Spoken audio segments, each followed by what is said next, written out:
Quel témoignage quant au Nouveau Testament. Combien cela fut vrai en ces premiers jours, des premiers chapitres des Actes.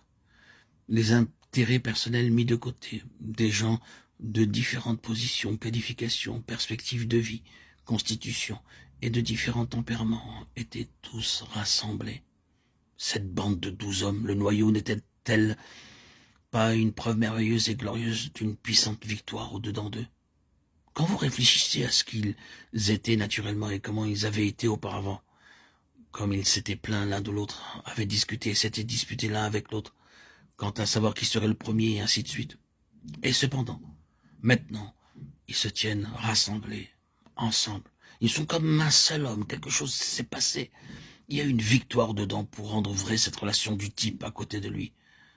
Quand l'apôtre Paul place devant nous la plénitude de la pensée de Dieu quant à son Église, il présente si admirablement cette relation par son image du corps de Christ, avec la dépendance et l'interdépendance de ses membres. Toute partie se trouve à la place désignée par le Seigneur et fonctionne en relation avec toute autre partie. À cause de cette victoire dans le peuple du Seigneur, ce sera un témoignage. Plus de jalousie, de rivalité, de critique, de méchanceté, de considération, d'impression personnelle, plus rien de tout ce genre. Les intérêts du Seigneur viennent en tête. Le témoignage au Seigneur, Jésus élimine toutes ces choses.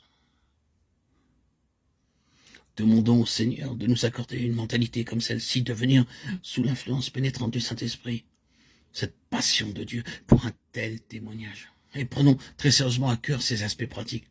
C'est ce que signifie tout ce que nous avons dit dans les nombreux audios précédents.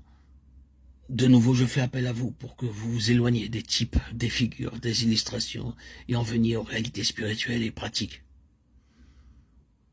Par la grâce de Dieu, nous sommes appelés à ajouter au moins quelque chose à ce qui a été le souci du Seigneur durant les siècles. Amener le témoignage plus près de l'état complet. Dans chaque siècle, les mêmes principes sont introduits, les mêmes traits distinctifs doivent être le caractère, la caractéristique. Toutes ces choses doivent être vraies. Tous ces gens étaient gouvernés par le témoignage et tout était fait pour servir le témoignage. Personne ne dit non, je suis supérieur, ce n'est pas digne de moi ou ce n'est pas ma vocation, je suis appelé à quelque chose d'autre. Chacun considère que peu importe ce qu'ils sont ou que sont leurs qualifications dans ce monde. La chose qui importe plus que tout autre est ce témoignage. Dans Néhémie, chapitre 3, vous voyez ressortir ce beau trait distinctif, la relation corporative de tout dans le témoignage. Vous remarquez la petite expression se répétant constamment tout au long du chapitre, à côté de lui, à côté de lui, à côté de lui. Or, c'est là simplement la déclaration répétée d'un fait. Mais vous êtes toujours permis d'user de votre imagination lorsque vous lisez la Bible, et ce sera toujours une bonne chose si vous le faites. Nous avons le fait établi, pur et simple, mais j'ose suggérer qu'il y a eu probablement une quantité très importante d'histoire spirituelle derrière ces faits. L'histoire de plus d'une victoire personnelle. Je n'aime pas travailler à côté de lui, mettez-moi à côté de quelqu'un de plus plaisant, quelqu'un avec qui je puisse mieux m'entendre.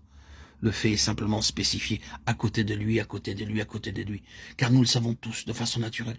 Ils peuvent avoir été des gens qui, au grand jamais, ne puissent s'entendre ni travailler ensemble. Mais ils continuent de travailler dans cette relation corporative et ceci parle sûrement d'une grande victoire en eux. Victoire que la muraille devait représenter lorsqu'elle fut achevée. Car ce fut une grande victoire lorsque cette muraille fut achevée. Ce fut une grande victoire sur tous les intérêts personnels, sur toutes les dispositions naturelles, préférences et antipathies. Quelle victoire ce fut dans tous les domaines. Cette muraille était le témoignage des victoires dans la vie personnelle, des victoires dans les questions de relations. Et il se peut, si vous permettez à votre imagination quelques libertés, que vous trouviez de réelles contradictions dans leur position, les qualifications et les vocations de ces gens qui étaient l'un à côté de l'autre. On pourrait dire beaucoup de choses concernant les personnes qui étaient côte à côte considérées du point de vue du monde. C'était un superbe méli-mélo. Il n'y avait rien qui concordait. Sacrificateurs, orfèvres, parfumeurs et ainsi de suite, nobles et roturiers, tous travaillant ensemble, l'un à côté de l'autre. Mais ce n'était pas du tout un méli-mélo, c'était une glorieuse harmonie, à cause de la victoire dans leur propre cœur.